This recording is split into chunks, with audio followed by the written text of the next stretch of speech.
Good evening, YouTube. Robert Alvarez, the Psychic Witch, also known as Mr. Lighting and a Fan. Good evening. Right now the time is approximately 10:32 p.m. Eastern Time, and the date is Wednesday, September 30th, 2020. Tonight is the night of the bright moon in Aries. It is the night before the full moon in Aries. Tomorrow, Thursday, October 1st, 2020. And fun fact, October 2020 has two full moons, not just one. The first full moon of October 2020 is tomorrow, Thursday, October 1st, which is a full moon in Aries. And then on Saturday, October 31st, 2020, we will have a full moon, or rather blue moon / full moon in Taurus. And the last time there was a full moon on Samhain, or to those of you who are not witches, pagans, and magical practitioners, Halloween, was in 2001. So I am crystal clear that I want to do something very special, if only as a solitary, for myself on the night before, because the night before a full moon has juicier energy and more abundant energy. I know a lot of people do the full moon rituals on the night of the full moon, and there's nothing wrong with that. It works. In my experience, usually the night of a full moon, it's a different energy, because most of the time the full moon sign the night of the full moon is different than the sign the night before. So I want to make sure that I get into that juicy Taurus energy for the night before Samhain. So yes. Anyway, just an FYI. So as most of you know, I love a particular series of videos on my YouTube channel featuring the articles and, when applicable, spreads of Llewellyn's tarot calendar. This is the Llewellyn's 2020 tarot calendar, and of course I'm going to have my awesome audiovisual person do a close-up of the cover. This is going to be the last of the three videos, or the first of the last three videos for this particular series with this particular calendar. And now I'm going to have him do a close-up of the artwork that is depicted on the October 2020 entry. And I have a surprise for all of you. So I am going to create a spread for this particular card, and I will tell you why. This is the second year in a row that Llewellyn published a tarot-themed wall calendar. And in October was the moon from the Everyday Witch Tarot, but there was no spread.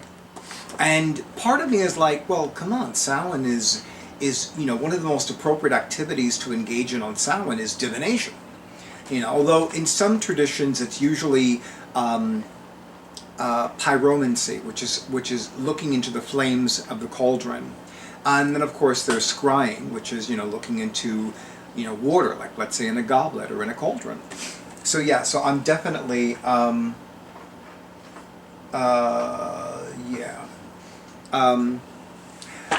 somebody wrote a comment on YouTube on a video on which I commented that I thought was just very, well, the person already knows that I'm a happily recovered Catholic, and as such I don't believe in hell. And I found it interesting that the person used the term cancer, because metaphysically speaking, especially in adults, cancer is a hate disease. But that's definitely another video for another topic for another day. Anyway, so I am going to read about the symbol that is depicted on the moon card from the Everyday Witch Tarot. I'm going to read the article Dark Side of Moonlight, which I am looking forward to, especially as a moon magic witch. I'm going to read the tip answering the unasked question, which I find very intriguing. And I'm also going to start with the blurb. So, the moon, and it is from the Everyday Witch Tarot, which I love, by the way. I love the Everyday Witch Tarot. I love the Everyday Witch Oracle. Just fabulous. No matter its phase, the light reflected by the moon makes the world look different. Sometimes mysterious, sometimes frightening, sometimes enchanting. With the moon, there is only one certainty. Things are not always what they seem. That's very true. And it is no coincidence that the moon card is astrologically aligned with the sun sign Pisces, Pisces is not only the master of emotional attachment, Pisces in Western astrology is the sign of illusion. And one of the traditional meanings of the moon card is illusion. I want to have my awesome audiovisual person do a close-up of the image of the moon card, and I will tell you why. This is actually the second card deck, and I do not remember offhand if the first time I saw this particular image was in a tarot deck or an oracle card deck, but you will notice that near the edge of the water there is a black cat, but the reflection is of a black panther. And this is something that I've seen on the internet as a meme. You know, it'll show an orange tabby looking at itself in the mirror, and the reflection is of a big lion. So, you know, I love the black cat at the edge of the river and the black panther in the reflection of the river, or the body of water, because I don't know if it's a river. It would be easy for me to say it's a river or a lake, but I really don't know that based on the imagery. So indeed, keep in mind that one of the traditional meanings of the moon card is illusion, and sometimes it could mean, especially given its astrological association with Pisces, that we are seeing something that we want to see. We want to see the ideal as opposed to the reality. Okay, the symbol, the reflection. The cat sees its own reflection as a panther. Perhaps the image scares the cat. Hardly. Those of us who have black cats, we know. Perhaps it shows what the cat wishes to become. Sometimes what we want is the same thing as what scares us. Do you know how many people I've met in my life that are more afraid of success than failure? So yes, that is an excellent insight, Ms. Moore. Thank you. Dark side of moonlight. In real life, the moon is beguiling, enchanting, mysterious, inspiring. Who doesn't love the moon? But like the heavenly body, the moon card has a dark side. The moon can indicate dreams, intuition, and cycles, but there are other cards that represent those ideas. The High Priestess and the Wheel, also known as the Wheel of Fortune, for example. Unique to the moon are the ideas of illusion and deception. By the light of the moon, let me stop for a moment. It is interesting to note that in a lot of tarot decks, and even some oracle card decks that depict a full moon, there is an owl. In the Native American cosmology, the owl represents deception. And it is interesting to note that it is the most nocturnal of raptors. Raptors are often called birds of prey. Okay. Unique to the moon are the ideas of illusion and deception. By the light of the moon, everything is shadowy and blurry. Moonlight hides and distorts as much as it reveals. It is easy to mistake piles of dirty clothes for monsters, or to assume that a figure is friend when it is really foe. Nothing is what it seems. You may see your deepest desire or your worst nightmare. Therefore, if you get this card, delay making decisions and wait for the light of day, or you could lose your way. Great rhyme, Ms. Moore, thank you. And yes, you know, in fact, I remember several years ago, I had the honor and pleasure of co-creating a club called the Tarot Lovers Club. And one of the books that we used to use at virtually all the meetings was Power Tarot by Trish McGregor and Phyllis Vega. And it's a wonderful book of spreads. It's actually one of my personal favorite books of spreads. Although it's not just spreads, it will actually indicate like what the general interpretation of that tarot card is, what the card means in regards to a business situation, a spirituality question, a love and relationship situation, etc. And I remember one of the first spreads in the book was a yes or no spread. And it only utilized the major arcana and the 4 aces and the 9 of cups. The 9 of cups was a resounding yes, and that is a quote from the book. The 9 of cups is a resounding yes card. The aces were for timing, and I distinctly remember the moon was listed under maybe. The High Priestess card was also listed as a maybe, but I interpreted the High Priestess card as a yes. Some obvious yeses were the Magician, the Empress, the Wheel of Fortune. No, the Wheel of Fortune I think was a maybe. The Devil was a no. The Tower was a no. I don't remember all of them, but I know that with some of the major arcana with the yes or no spread, or the yes or no questions. For me, it was more of an intuitive thing. I think this coffee is too cold, but there's only one way to find out. It's too cold. It's still good, in spite of my face, because I made the coffee. Oh, that's better. Okay, so, tip, answering the unasked question. Even though we try to think through our question and consider what information we need, we don't always know what we don't know. Oh, this is so perfect. I need to read this. I need to have this copied for my clients. After interpreting a spread, look at the card on the bottom of the deck and read it as information that will be helpful but wasn't initially requested in the question. I call this the final message card. And I honestly do not remember where I learned this. I actually think it was one of the other co-creators of the Tarot Lovers Club who started doing this, and I adopted it, and it's an integral part of my professional psychic practice, especially when I'm using cards. When I'm using runes, I will sometimes use pull a final message rune, but I will say that even if I am using runes, sometimes I'll pull a card from a nearby tarot or oracle card deck, and that'll be the final message card for the rune casting. I'm going to reread that sentence. After interpreting a spread, look at the card on the bottom of the deck and read it as information that will be helpful but wasn't initially requested in the question. Because this card doesn't have a specific position, you have to trust yourself to interpret what it means and how it fits in with the overall reading. That is a good tip for me, because I tend to interpret the final message card as this is the last thing that you need to know before I conclude your reading. Sorry, I heard like a sound. It sounded like a banging or like a bonging, and I'm not sure what it was, but okay. And it was outside of my head, so I know it wasn't spirit. Although sometimes I hear things outside of my head, and it's confirmation from, as I call her, great goddess. But I digress. So yeah, so from now on, my intention,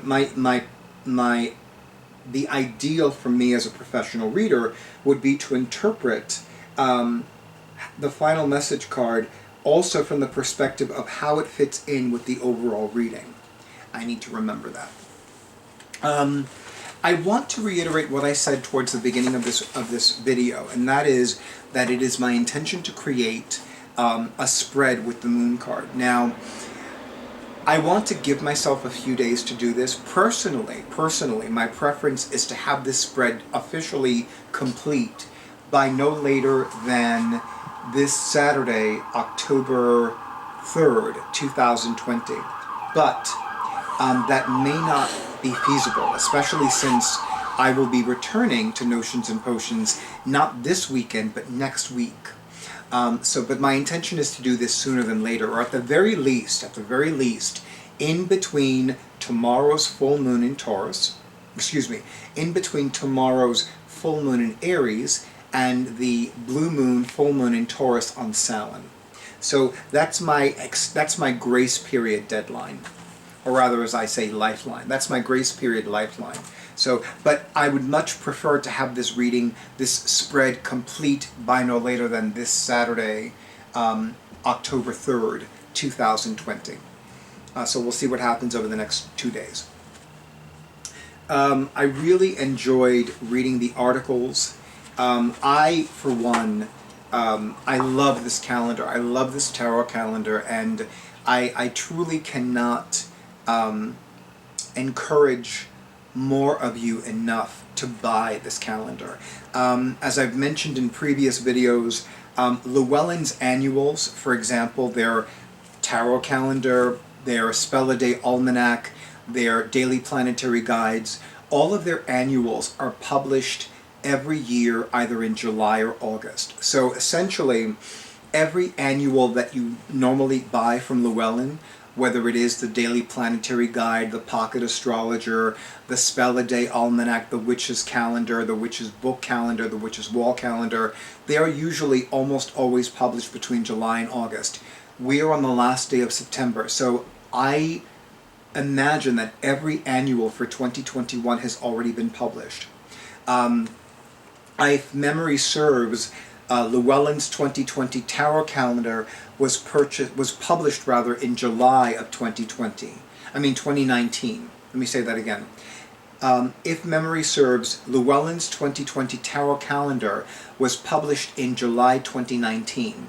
So, and I do recall in a previous video not too long ago showing all of you my copy of Llewellyn's 2021 Tarot Calendar. So it is available for purchase. You can buy it through Llewellyn.com. You can buy it through Amazon.com.